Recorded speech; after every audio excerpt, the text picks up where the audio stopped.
Assalamualaikum and good afternoon, everyone. Welcome to our fifth webinar session in the EPI Analytics series for 2025.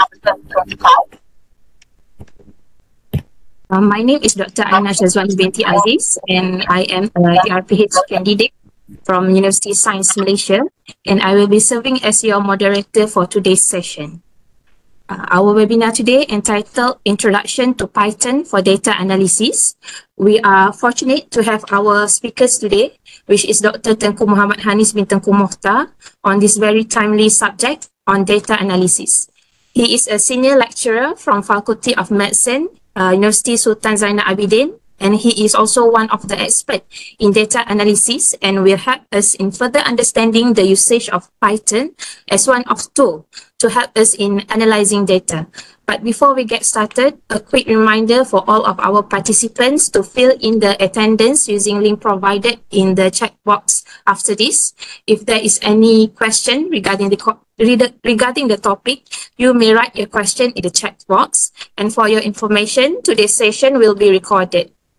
Now moving along to our session, please welcome Dr. Tengku Muhammad Hanis, who will be speaking to us on today's topic.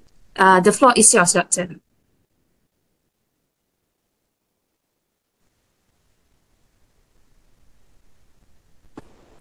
Let me share my screen first.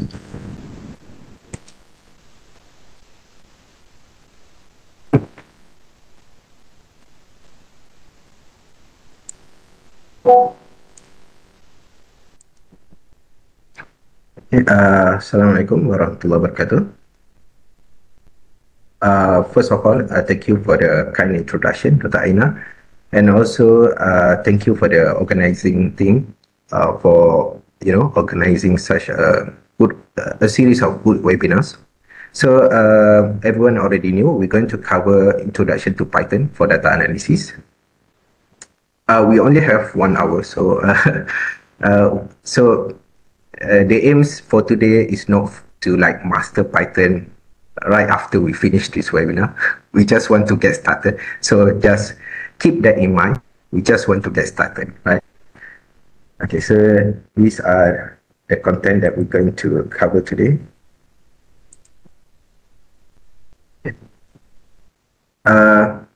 So this is okay, let me give the link for the material in the chat box.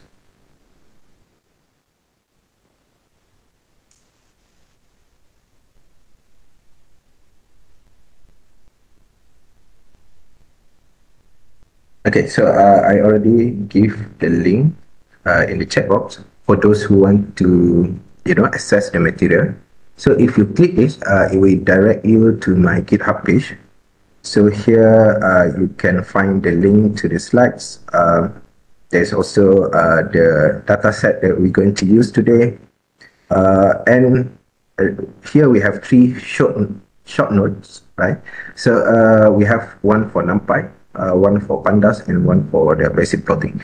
So I don't think we have much time to go into each of the notebooks. So we're going to try to summarize these 3 notebooks. But after the webinar, you can explore the notebooks and try on your own. For those who are not familiar with GitHub, if you want to download, you can click on the codes here, right? So this green color button, click on code, download zip. So once you have downloaded the zip file, just unzip the file and you can access all the material. And also, if you just want to view the short note, right, you can just open this in a new tab or just click this. And this will open the notebook, right? So you can see this is the notebook, how to do certain things using NumPy, like create an array, the attributes of NumPy array and so on, right? So all the 3 notebooks can be clicked and you can view on the GitHub right away. Okay, so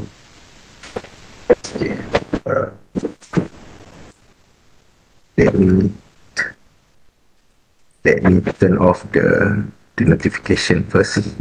Okay, so let's continue. If you have any question, feel free to ask, like in the chat, or you can unmute yourself or ask. That's also be okay. So as I said earlier, the aim for today is not to know everything about Python, but we just want to get started. So hopefully by the end of this webinar, you have some ideas about what is Python, what are certain libraries that are quite important to data analysis, and hopefully as well you somewhat familiar with a few functions in Python and a few methods in its library. Okay, so Python is a general programming language, right? So when I say general, you can do a lot of things with Python, right? You can do data analysis, you can do web development, apps development, dashboard, a lot of things, right?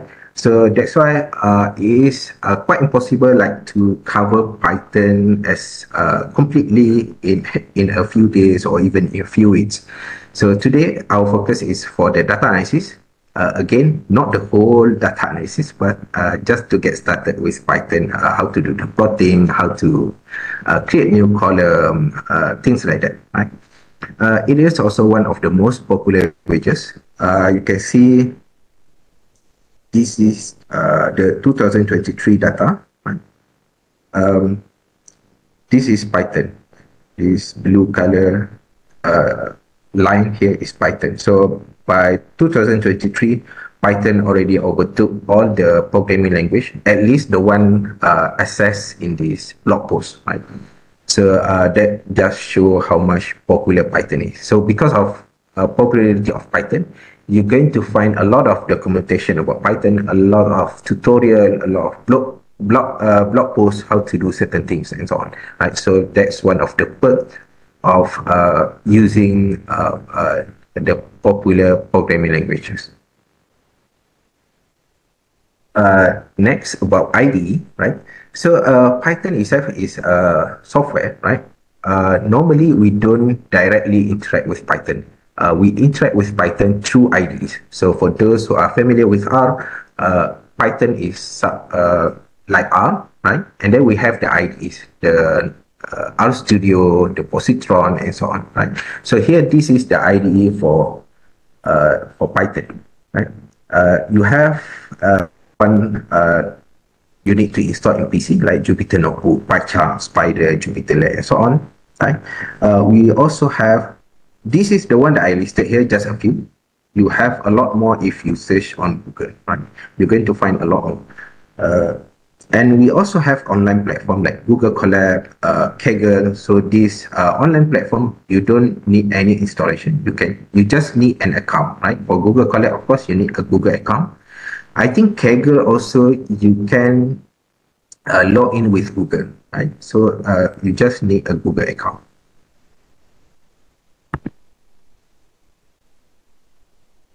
Okay, for the installation, there are a few ways to install, but we're just going to cover briefly because in this webinar, we're going to use the Google Colab.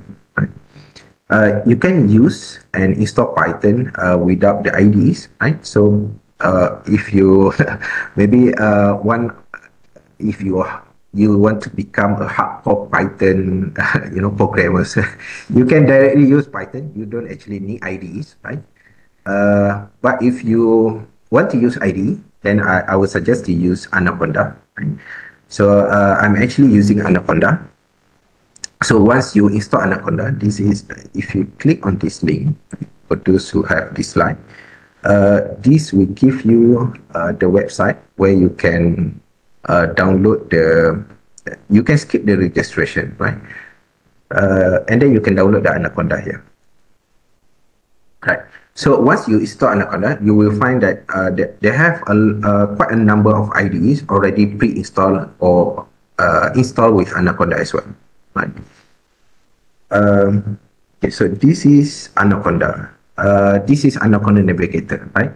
Once you install, follow all the instruction and so on. It's not that difficult, right? Just like installing a normal software. Once you install, you're going to see in this Anaconda, for example, you see Jupyter Lab, Jupyter Notebook, Spider, right? And RStudio even also available here, right? Right, so this is Anaconda, right? Again, I highly suggest you use Anaconda. It can be a little bit slow, especially the Anaconda navigators here, right? But once you already set up the environment, here you can just, for example, here I use, so currently I use positron and Spider. I'm in the middle of migrating from Spider to positron for Python. So you can create sort of like a shortcut here. So when you're opening a Spider, it will be very fast, right? It's not like it's not going to be slow like the Anaconda navigator, right? Okay, so this is Spider, much more like RStudio for those who are familiar with RStudio, right? Nampak dia punya interface pun sama, and then they also have a function to make Spider looks exactly like RStudio, right? So for those who are coming for RStudio, if you don't want to like susah-susah, you can just use the Spider, right? And this is just when we are while I'm introducing the Spider. Let me just open the positron as well. So this is positron, right? So positron is developed by POSIT company, the same company that developed RStudio, right? So here, if you, this is just very briefly, right? I just want to show you a few interesting things about positron. Here you can choose whether you want to use Python or R. You can also use Jupyter Notebook in here as well. So, but positron is not, I would say, not matured enough yet. So for R, I still stick with RStudio, but for Python, most of the thing in Python I use positron, but sometimes I also use Spider. Right, so this is positron. Okay, let's close. Okay,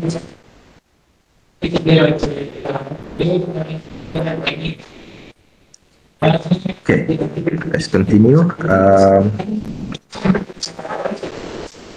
So the installation is quite easy. If you install Anaconda, you're going to find a lot of the IDEs already available in Anaconda, right? So Anaconda can be quite heavy because a lot of the IDEs also install when you install the Anaconda, right?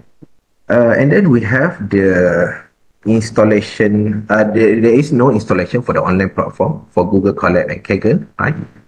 But you're going to see Google Colab is very, very good because it integrates the Gemini AI, right? When we write a few codes, it will give you a suggestion what you are trying to do, right? So we're going to see in a bit.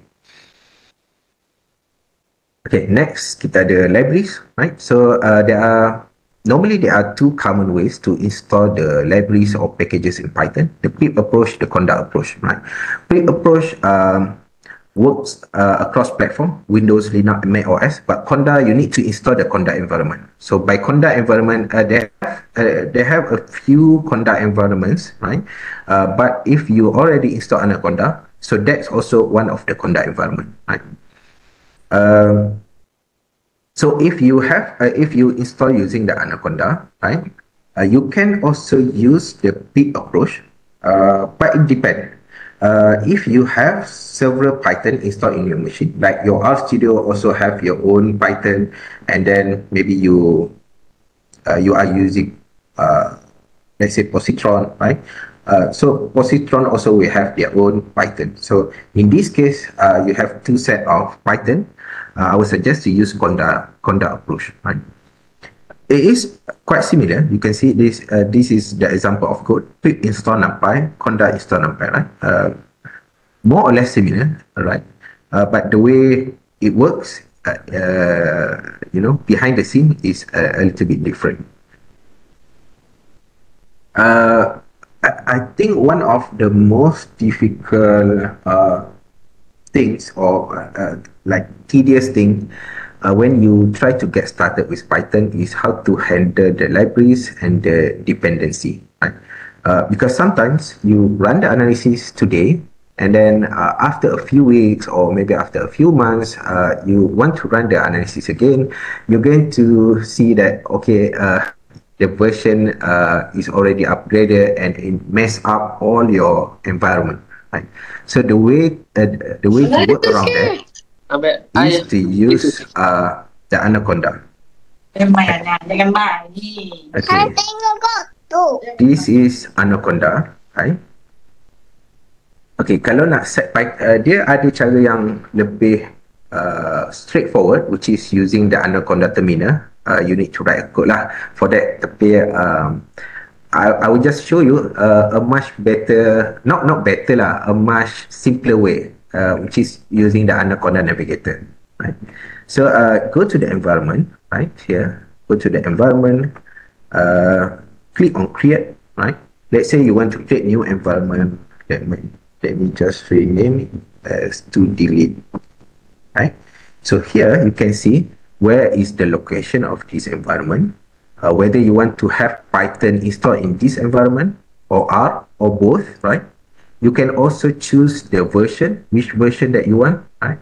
R also you can choose the version. Usually the version of R in Anaconda, dia a little bit not latest one lah.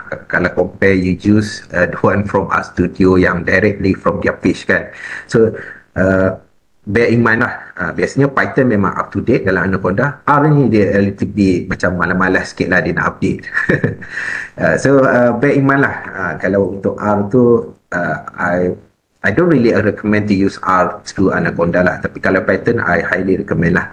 Okay. So once you, let's say Python, you already specify the version that you want, and then click create, right? I'm not going to click create because it's going to take a few minutes to set up the environment.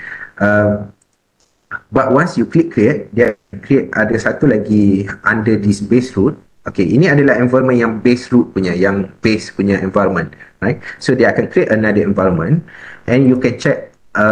Dia akan interface dia pun sama je macam ni. Okay, so you can just click on all install, right?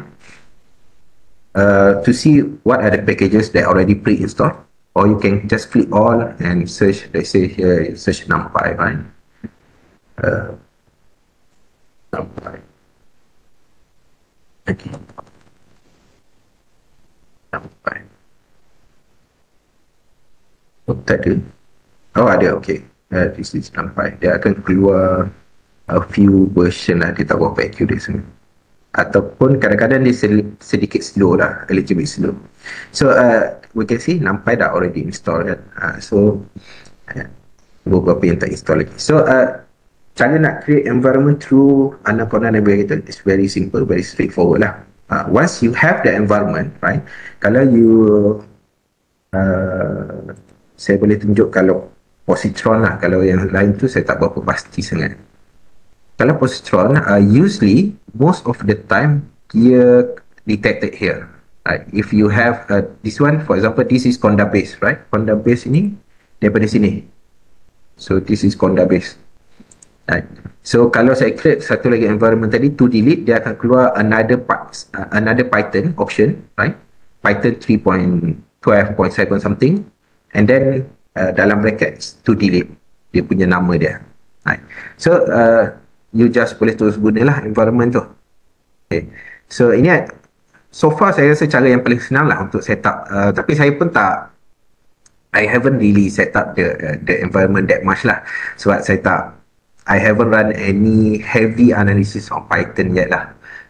Very heavy analysis on Python yet. Some yang simple tu biasa je lah.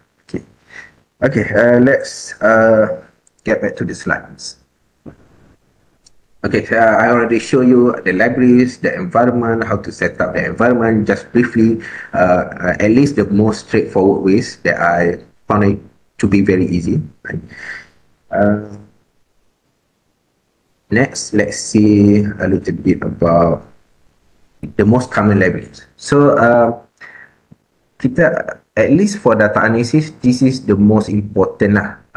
Dia ada banyak lagi, depending on what are the analysis that you want to do. If you want to do deep learning, and then of course you can have like PyTorch, Keras and so on lah. Kalau you do machine learning, maybe scikit-learn and so on, right? So dia ada banyak lagi lah, tapi to get started, this sport is very integral lah. So NumPy for the large arrays and matrices and mathematical operations. Usually if we quite beginners dalam data analysis, kita tak akan guna sangatlah NumPy ni. So Pandas dengan Matplotlib dengan Seaborn very integral lah. So Pandas for tabular data, Excel, CSV, databases and so on. Matplotlib untuk visualization. Plot Seaborn sama, tapi dia high level. High level meaning you do not need to write a lot of codes, right? If you compare the code for Matplotlib and Seaborn, you're going to see just one line of code for Seaborn will take like 3 to 4 lines of Matplotlib. But the thing is, Matplotlib ni dia adalah the most basic, probably lah the most basic and most popular libraries for plot and visualization. So kalau Seaborn, kebiasaannya dia untuk data frame, data set and something like that. Tapi kalau you buat image analysis and so on, you tak akan guna Seaborn, you akan guna Matplotlib.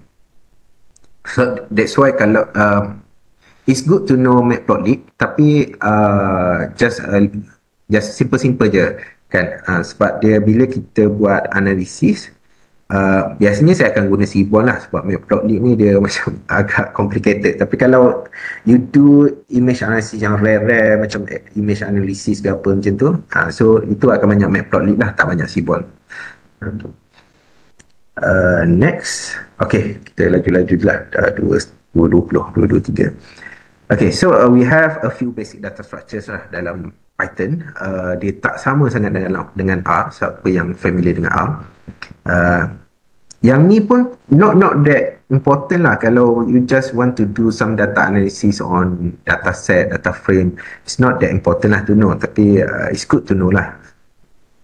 First we have list, right? First we have list. So list dia ordered, mutable and allows duplicates. Ordered meaning you can extract, let's say you want to extract the first element, so here you're going to get number 10, right? So that's mean by ordered. Second element 20, right? So that's mean by ordered. Mutable meaning you can change the value. You want to change 20 to 50, 60 and so on, boleh, right? And then it allows duplicate, right? It allows duplicate. So you can have like 10, 10, 20, 20, 30, 40, right? Allows duplicates. So biasanya list, you're going to find this lah. So kalau you tengok ada square brackets, so that's usually a list lah. Most of the time adalah list lah. And then we have tuple. Tuple ordered, meaning you can extract the element according to the position in the tuple. Immutable, you cannot change the element. Let's say here 1, 2, 3, 4. You nak change 3 to 5. You cannot. Right? Allows duplicate. Okay, boleh duplicate. So dia punya ni adalah brackets yang what we call this square brackets. This is normal bracket lah kot. So tak ingat nama dia. Okay, bracket yang biasa ni lah. Okay. And then we have dictionary. Right. Dictionary ordered. So the dictionary it depend. Dalam Python 3.7 and above, sekarang ni Python dah 3.12, 3.13 pun dah ada dah Python. So kalau you tak guna yang terlampau old version punya Python, kebiasaannya dia adalah ordered lah. Ordered meaning you can extract according to the order in the dictionary. Right. First element you're going to get exactly the first element. Mutable meaning you can change the value. Unique values, for keys. So dictionary they have two elements. The first one known as key, the second one is values, right? So key ni macam nama column lah. Let's say you have names, right? So the values you have, you can have a few sets of values like Alice, Ali, Ahmad, John, and so on lah, right? So and then names adalah the key for that particular set of values, right? And then age, right? And then you can have several numbers, 25, 35, 40, 60, and so on, right? So itu adalah values. So values, no problem if you have duplicates. Name, key should be unique lah. It doesn't allow duplicates, right? So dia akan pakai curly brackets lah. So denoted by curly brackets, right? Dia punya opening dengan tutup dia. Next, kita ada set dengan frozen set, right? Set and frozen set ni macam lebih kurang juga, dan very rare lah kita guna benda ni unless kita dah advance sikit lah. So unordered meaning you cannot extract according to the position of the element, right? Kalau you extract number 0, okay, Python dia adalah zero based indexing, meaning kalau dalam R, for those who are familiar with R, kita nak extract the first element, kita akan extract the first row. Tapi dalam Python, the first row kita kena extract the number 0, right? Dia bukan number 1 adalah the second element ataupun second rows lah. Okay, so itu main difference lah R dengan Python. Mutable, you can change the value unique element. Okay, that doesn't allow duplicates, right? Again, dia use curly bracket lah, sama macam dictionary. Cuma dictionary ni kita nampak very clear lah, sebab dia ada key, dia ada values, right? Next, we have frozen set. Again, unordered, so kita tak boleh extract by the order of the element, right? Immutable, yang ni lagi strict lah. Immutable, we cannot change the values, and unique values as well. Unique values saja. So duplicates automatically remove, right? So ni adalah frozen set. Just to be aware lah, kebiasaannya kita akan guna banyak adalah list lah. List, maybe a few tuple. Dictionary ni kita guna juga. So mostly kita guna this first three dah, list, tuple and dictionary. Tapi the most common one yang kebiasaan kita memang akan guna sangat list lah, followed by tuple and then dictionary. Okay, next. Ada question ke? Kalau ada soalan boleh tanya sambil-sambil. Kita ada setengah jam lagi. Tu ni. Saya pun tak nak ambil masa banyak sangat sebab sekarang ni semua tengah cuti kan. Okay. Next, let's open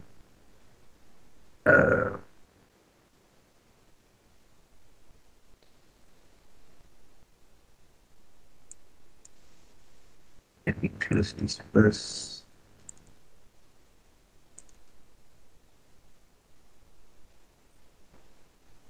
Okay, so kita buka Google Colab.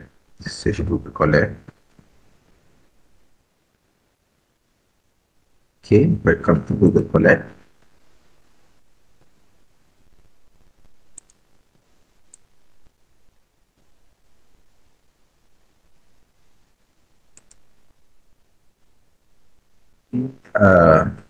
Take a little bit of time.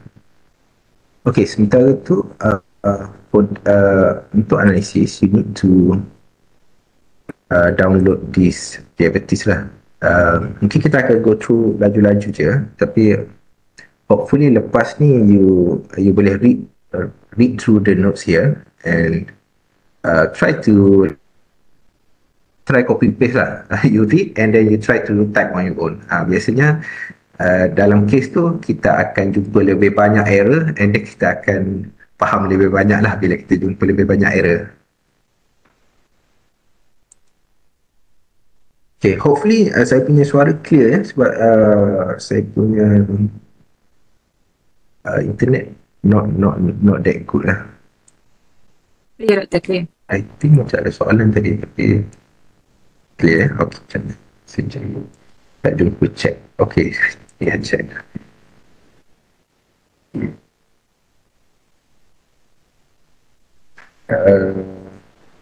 Yes, Faikah dari UiTM. Okay, welcome. Assalamualaikum. Apa environment paling suat untuk data set yang kita extract dari image processing?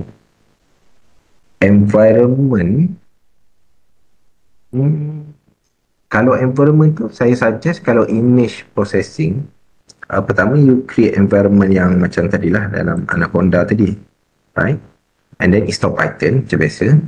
Cuma dari segi what type of image yang you work on tu, kena tengok juga. Kalau you maybe you dalam medical imaging, biasanya DICOM format kan. So DICOM format ni kalau tak silap saya dia ada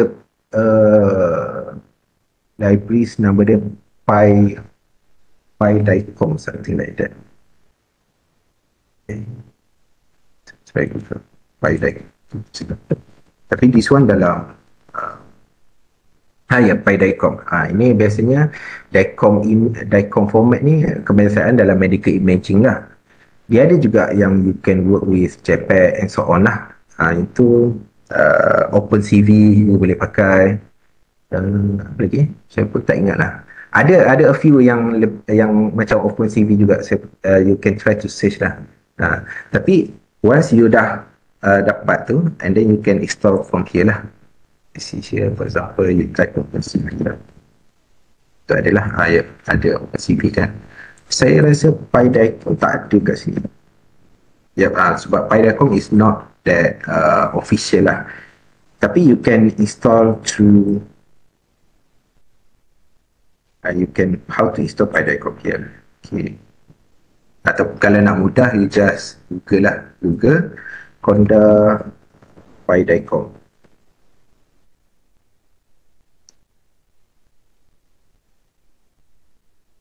Biasa dia akan bagi pip dulu lah.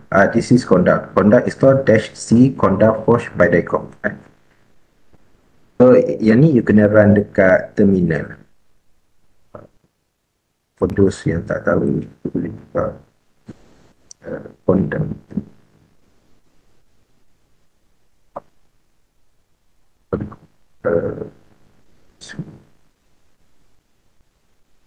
Ke alam. Okay, Anaconda prompt, sorry. Bukan, lupa dah. Okay, so just copy paste je dalam Anaconda prompt, so dia akan install lah. Tapi make sure you sebelum you run dalam Anaconda prompt ni, make sure you are in that environment lah. You kena klik dulu. Sini dia boleh klik sini. Kalau keluar satu, kalau you create another environment, you can click this button. Right? So you are already in that environment, and then baru you install everything lah. So hopefully menjawab lah kot. Sebab saya pun taklah pandai sangat. Okay. Next. Feel free kalau ada tak faham lagi, boleh tanya. Saya akan cuba. I will try my best to answer lah. Yang mana saya tahu, saya boleh jawab. Okay. First, you need to download the dataset, right? So again, this is the GitHub page. Click on diabetes.csv. Click on this one. Okay, anak panah. This arrow yang ke bawah ni. Download raw file. Nice. So click here. Saya dah download dah sebelum ni. Okay, so that's why dia ada diabetes 1. Sepatutnya diabetes dia. Okay, so now we're going to create a new notebook. Right. So here, because I already logged into my Google account, so that's why they terus open. If you not already log in, it will pop up certain like windows. So you need to log in lah your Google account. Right. Okay. Okay, let's upload the data first. Okay, ini adalah Google Colab. Lupa nak terang. So this is Google Colab. Dia adalah online. Again, dia a little bit limited lah sebab benda free kan. Tapi saya punya suggestion, kalau you just run the analysis first, see whether it is enough for you or not. Kalau tak cukup, not sufficient, and then you can buy yang berbayar lah.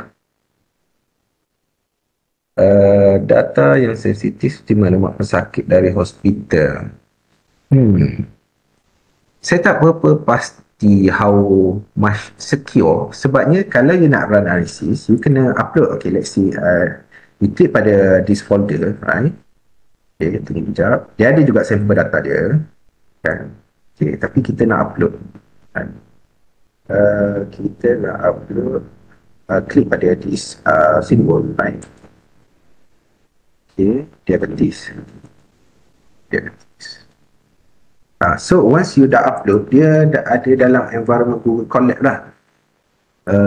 Tapi once you dah log out, dia punya data all, kalau you tak save, dia akan hilang lah semua, apa semua. Jadi saya tak berapa pastilah sejauh mana selamat atau tak selamat.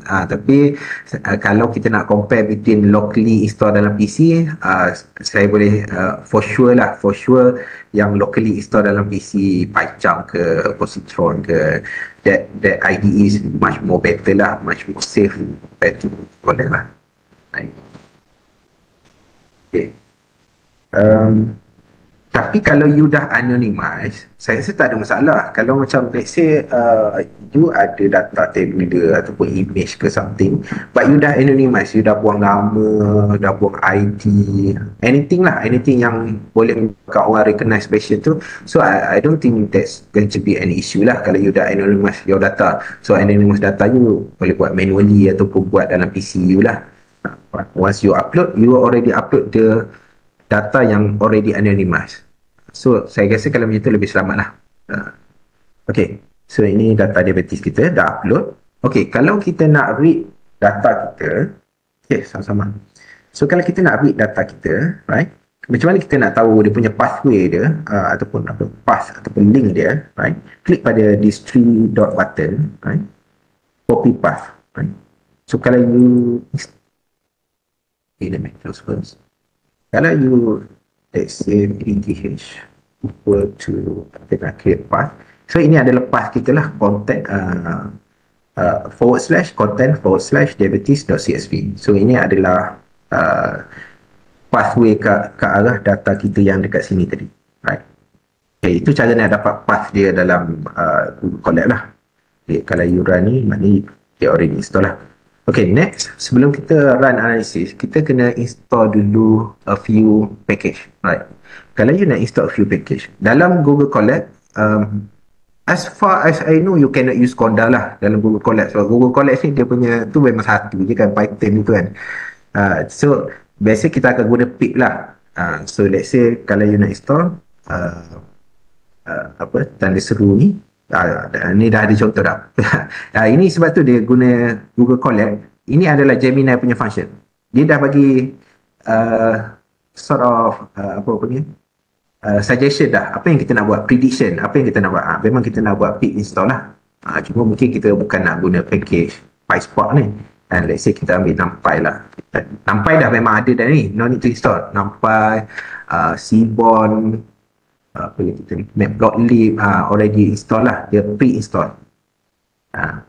So ini pun tengoknya Google Gemini dia already suggest. Okay, usually kalau people install NumPy, dia nak juga Pandas, dia nak juga Matplotlib, nak juga Seaborn, nak juga Plotly.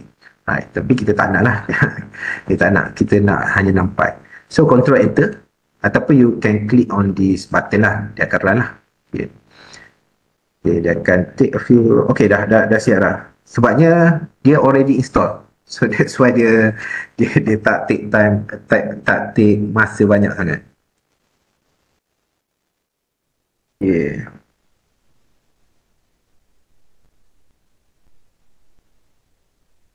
Okay, next.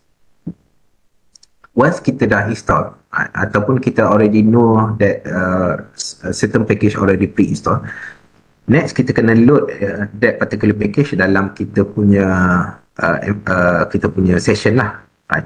So kita akan guna function import. So import NumPy, ini pun dia dah ada contoh, import NumPy as NP. So kalau you tekan tab, right, so dia akan automatic terus complete yang dia punya prediction tu. So kita import NumPy, kita import juga Pandas, Pandas SPD dah keluar. Okay, kita ada import juga Plotly. Okay, tu keluar. Okay, tab. And then import. This is a new function lah, new feature. Saya tak pasti bila start ada, tapi dia integrate dengan Gemini here. Right. So very good lah. So import Seaborn lah. Kita tak tulis di Seaborn kan. Dah keluar. So very good lah. Okay. So control enter. Okay. Biasanya bila kita import, kita akan pertama import NumPy. as NP ni tak perlu pun sebenarnya, tapi sebab bila kita nak guna certain function dalam libraries tu, kita akan tulis dulu nama libraries tu. So that's why nama dia pendek-pendek, NumPy as NP, supaya kita tak perlu tulis panjang lah kan. Contoh kita nak create array, np.array kan, instead of numpy.array. So np pandas spd matplotlib.pyplot splt cbon.scns, semua nama-nama ni dia conventional lah. So you can use anything lah here. Let's say instead of numpy you nak guna nu kan, instead of pandas you nak guna pa, boleh, tak ada masalah. Tapi betternya guna something yang conventional lah, supaya bila orang baca kod kita, people already know, okay, this person use NP meaning numpy, right? Jangan buat macam confusing lah, import numpy spd kan, orang pun pening. orang ingat kita guna pandas, tapi sebenarnya kita guna numpy kan.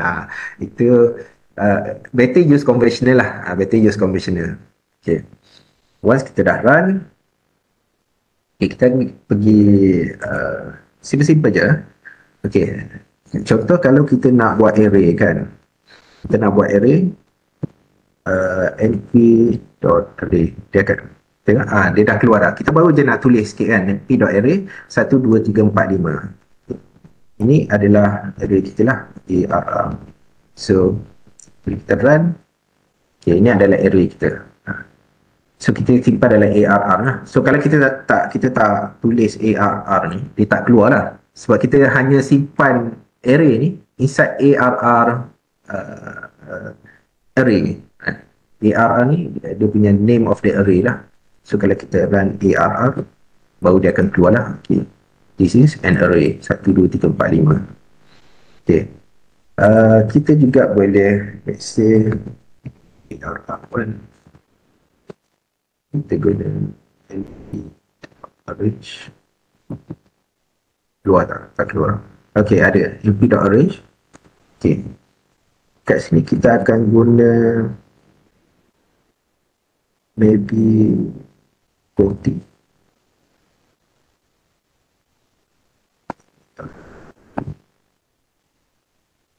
Okay, ini kita ada one dimensional punya array lah, right? This is one dimensional, right? Ini pun one dimensional juga. Okay, dia ada cara untuk kita ubah dimension dia kan. So let's say kita nak ubah dimension arr1 ni kepada arr 2 dimension. So kita akan guna arr1 dot reshape. Okay, let's say kita nak buat 2 dimensional array. So reshape 4 rows 5 column. Okay, so ini adalah 2 dimension lah. So satunya kita tahu dia ada rows, dia ada column, so 2 dimension. Another way to know adalah kita kira square bracket dia lah. This one 1, so meaning 1 dimension lah. Ini 2, so dia adalah 2 dimension. And yeah, you can change lah kalau you, let's say you nak, tapi make sure macam sini kita dah buat 20 set kan, 20 set 0 hingga 19. So make sure dia match lah, 5 darab 4 20, make sure dia match. Let's say lah kita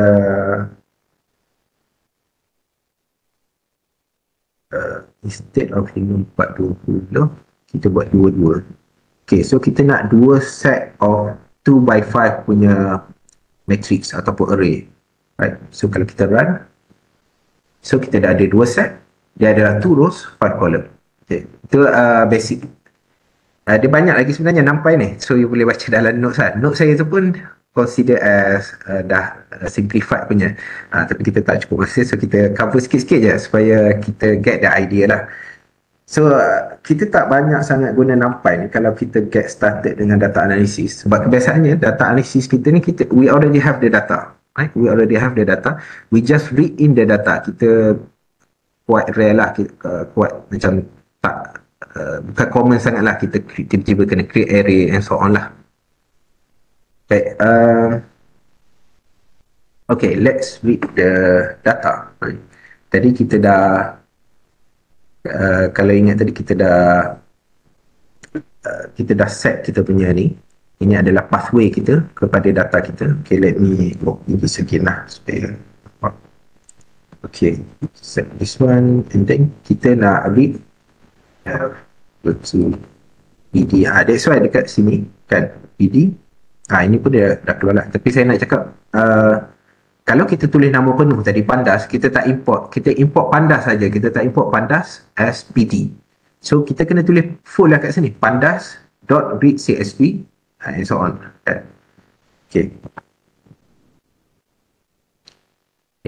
So bila kita bagi, so this is our data lah. This is our data, right? Kalau you tak guna head pun tak apa. Head ni dia, kita nak tengok first 5 rows. So dia akan keluar. Kat sini dia ada option lagi lah, Google Colab. Let's say you nak table dia cantik sikit, ataupun this is a suggestion for the chart. Yang ni pun function yang quite nice, right? You click saja and then you get the suggestion for the chart lah, right? So very nice lah kalau dalam Google Colab lah, sebab kita ada Gemini AI. So you boleh tengok lah. Okay. Ini kalau you nak cepat lah kan, just nak glance through the data. Okay, very nice lah kalau you guna Google Colab. Okay. Tapi kalau you nak manually pun tak ada masalah kan. Okay. Let's say kita dah read data kita tadi kan. So kalau kita nak tengok detail sikit tentang data kita, kita boleh guna head. This is let's say kita nak tengok first 10 rows kan, df dot. Kalau you nak tengok the last 10 rows tu df dot tail. Tail adalah dia punya ni lah. This is the last 10 rows. Right. You boleh juga, let's say you nak dapatkan infos df.info. Okay, so dia akan bagi maklumat. Kat sini, this is panda.core. Senang kata dia adalah pandas based data frame lah. Right. So kita ada kolom kosong. Okay, macam saya sebut tadi, dia adalah zero based indexing. Right. So kosong, satu dia adalah kosong. Dia tak, the first element adalah zero. Dia bukan satu. Kalau R, for those who are familiar with R, first element adalah satu lah. So kalau kat sini sebenarnya, walaupun kita nampak ada 8, so sebenarnya kita ada 9 lah kolom, right? Dia akan beritahu data type and so on lah. Okay. Dia ada juga apa yang kita sebut sebagai attribute. Dia ada function ataupun methods, and then dia ada attributes. Kebiasaan function dia macam ni, dia ada brackets lah kat ujung. Macam head, tail, ini adalah function. Dia ada attributes. Kebiasaannya attribute ni let's say macam di types, right? Okay, kita nak tengok type. So kita tak boleh bagi, kalau kita bagi this one, sepatutnya akan keluar error. Okay, betul, keluar error.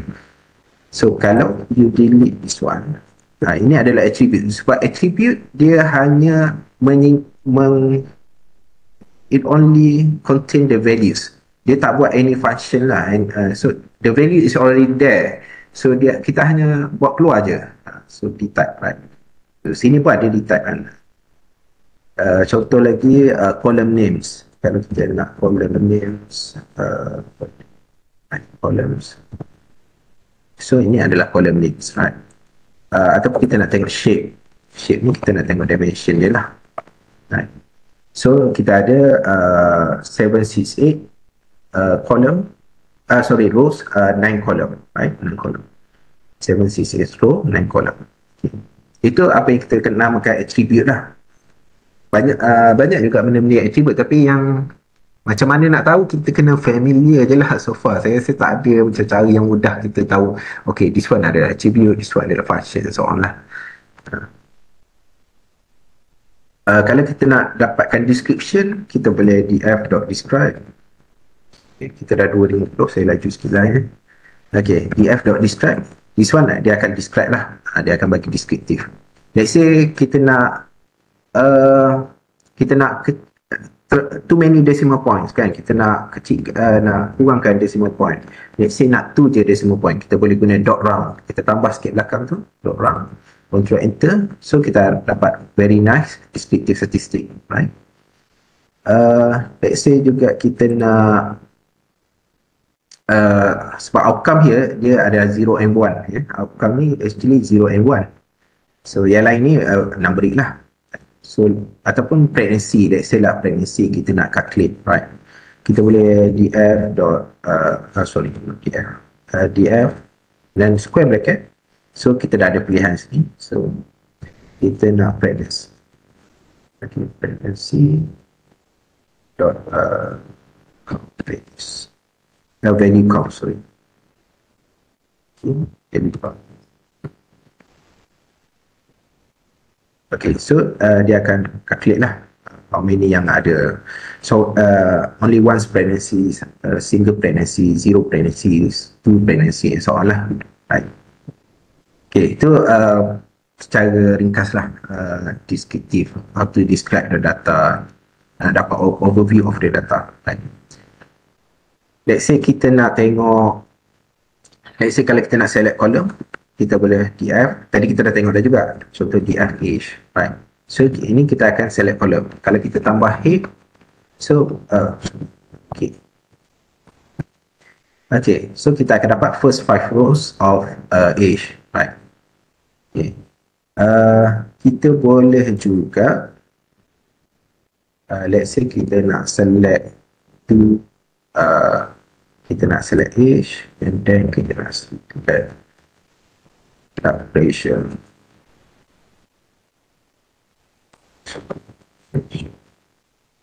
Okay. So ini kalau kita nak select 2 kolom lah, 2 kolom or more. Right? Next kita boleh juga, let's say kita nak guna index. Kita boleh guna label base df.log. Okay. Ini df.log, and then let's say kita nak the first column kita nak from blood pressure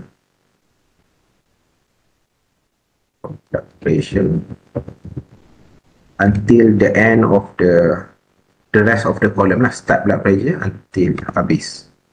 Right. Okay, so kita akan dapat blood pressure, skin thickness. So dia akan start blood pressure until the end. Tapi sebab kita ada double titik bertindih ni.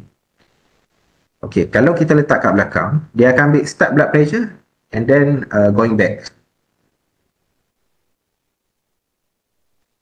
Right. Okay. Okay, ada soalan sikit. Untuk orang dah ada sedikit experience guna R dan perlu belajar guna Python. So, dia depend kenapa nak guna Python. Pada saya, kalau you come from like biostatistician, medical statistician punya background, maybe dah okay. Tapi kalau bukan dah okay lah, R memang very powerful lah. Even kalau saya consider in term of macam biostatistik, medical statistik tu probably Python ni lacking behind R lah. Tapi kalau macam untuk machine learning R dengan Python quite macam on par lah. Tapi kalau deep learning, image analysis, that one R is very lacking lah. Kalau you try to search, you search kat Google, contoh image analysis using R, you maybe ada lah a few books, tapi kalau you search image analysis using Python, you akan jumpa banyak lah, maybe tak tahulah sampai tak 100 kan, tapi a lot more lah compare dengan R. Just to show that this area dia memang well established untuk Python. R dia still catch up dengan Python untuk macam image analysis, deep learning, dan dalam R boleh buat, bukan tak boleh buat, tapi kadang-kadang kita nak belajar tu because that programming language is not that popular for image analysis, for deep learning. You're not going to find a lot of documentation, you're not going to find a lot of tutorial. So even kalau you try to keep up dengan latest paper, you're not very rare lah kalau you jumpa yang okay, this one guna R, the rest maybe akan guna Python. So itu dia punya advantage lah kalau you tahu Python for those. Dia basically dia depend on the areas, right? Depend on which area you are coming from. Okay, kalau you nak explore certain area yang for that area Python already well developed, well established, so I suggest Tapi the best of the both world adalah kita kuasai dua-dua lah. Tapi it's not some benda yang senang untuk kita buat lah. So the best, cuba kuasai dua-dua. Kalau tak boleh pun, at least kita try, okay, maybe our main is R, and then Python a little bit, at least kita understand the codes. That's already quite okay lah pada saya. Okay, so ini cara, okay. Ini you boleh tengok lebih detail lah macam mana nak select column. So boleh tengok dekat tadi ya. Dekat sini lagi. Sebab kita ada a few minutes je lagi. Okay, kat sini kalau you pergi kat pantas, saya ada terang lebih banyak lah. How to select a column, how to macam, let's say kita nak constrain, let's say untuk age yang above 70 kan, age above 70 kita nak tengok berapa blood pressure dia, how many above 70 dan berapa blood pressure dia. So kita nak ada condition, select column on certain condition. Ada juga saya pegang kat sini soalan. Okay, ini pun dia this is very simplified, yang saya rasa memang kebiasaan memang kita akan gunalah function-function ni. Okay. Ini boleh baca, try buat, try main-main. You just boleh guna data ni je, diabetes ni, you just main-main je, just something, okay, you try run, okay, try select maybe age dengan blood pressure, and then you nak limit pada, you nak tengok yang tak ada pregnancy. Okay, so try lah, tengok dapat tak. Okay, kalau keluar error macam mana. So sebab dia coding ni is something that you need to do on your own. You need to play around, you need to spend effort, spend time untuk type. Right. Once you encounter enough error, you at that point you dah macam, okay, error ni dah pernah kena dah, okay, biasalah. Okay, dia progress dia by error lah. Kalau pada saya lah, progress kita by error. Okay, biasa kita nak buat certain things, kita dapat 10 errors, tapi this time kita buat certain things, 2 je error. So that's our progress lah. Right. Okay, next, saya nak tunjuk juga dalam pandas kita boleh buat plot. Right. Kita boleh juga buat plot dalam Seaborn. Okay, saya ambil masa sikit dalam 5-10 minit untuk saya just cover the basic sikit lah. Okay, let's say kita nak buat plot untuk age, right? Untuk age, and then kita nak plot. Ini plot yang dalam pandas ya. Let's say kita nak plot histogram. See, okay, ini adalah dalam pandas. So dalam pandas pun dah ada plot dah. Cuma kalau kita nak cantik, Seaborn lah, right? Seaborn pun dia matplotlib base, dia bukanlah Seaborn tu purely from scratch, dia based on matplotlib juga. So you perasan kat sini dia ada number of axes and so on. So kalau you nak buang benda ni, just type plt.show. Okay, so dia akan hilang lah ini. Okay, just a little tips lah, photos yang mungkin nak guna positron. Okay, positron tak ada masalah, tak tulis plt.show ni, tapi you kena tulis plt.figure. Kalau tak, dia punya plot dia akan jadi overlap. Right. This one pun dia dah suggest lah. Right. Nampak bagus lah. Okay, so just escape lah sebab kita tak nak. Okay, dia ada histogram. You can also do box plot. You can also do box plot. You can also do like scatter plot, right? pf dot okay, dah ada cadangan pun. Dah ada prediction. Kind, scatter, age, blood pressure. Okay, boleh lah. Okay, control enter. Right? So nampak kan?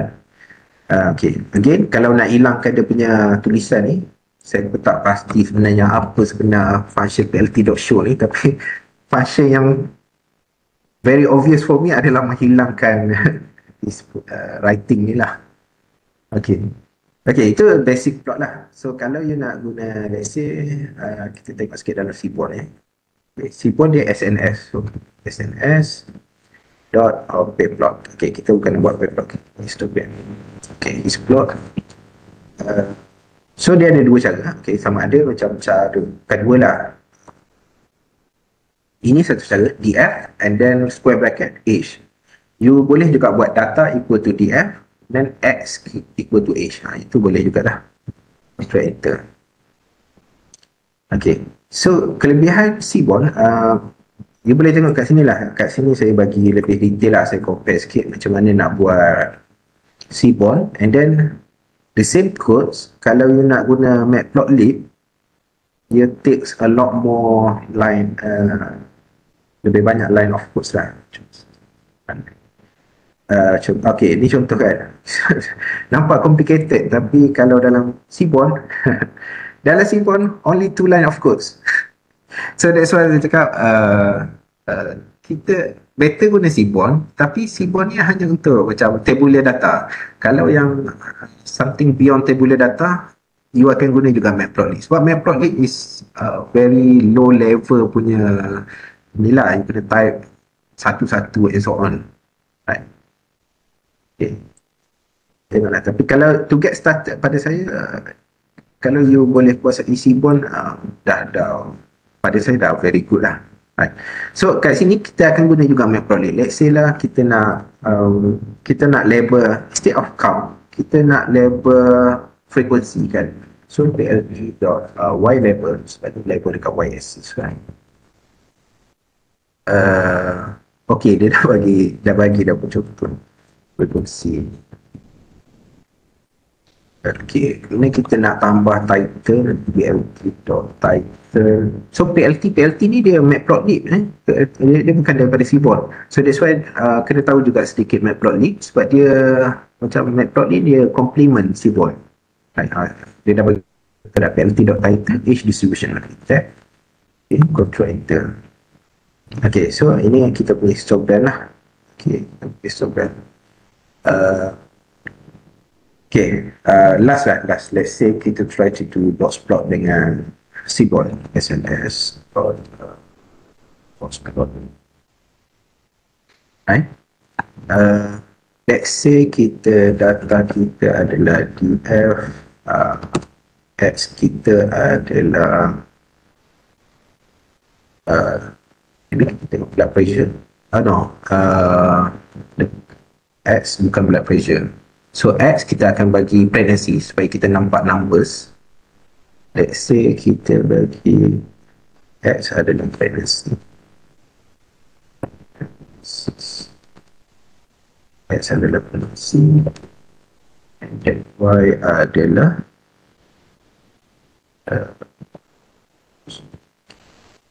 blood pressure.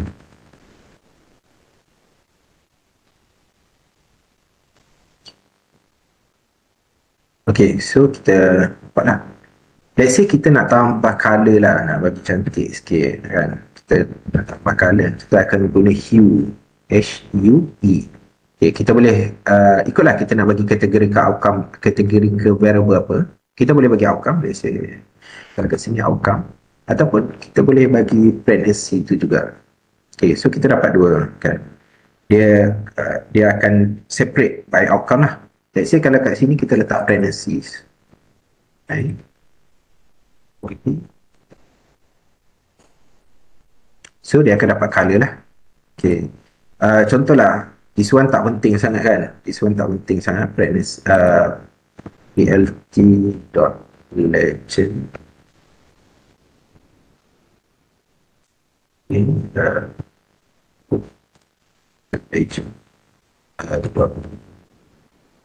Okay. plt.legend .remove, dia akan buang legend ni lah. Sebab kita we already know according to the SIC apa dia pregnancy, dia punya label ni. So no need lah. Kan. So much more clearer lah, much more simpler. Okay. Itu some of the things lah. Okay. Okay. Basically kita dah cover, kita dah cover everything lah. Bukan cover everything lah, kita just pick a few points and then kita boleh claim lah kita already cover 4 packages atau 4 libraries dalam kita punya webinar. So that's basically the idea of Python lah. So hopefully you get the idea, right?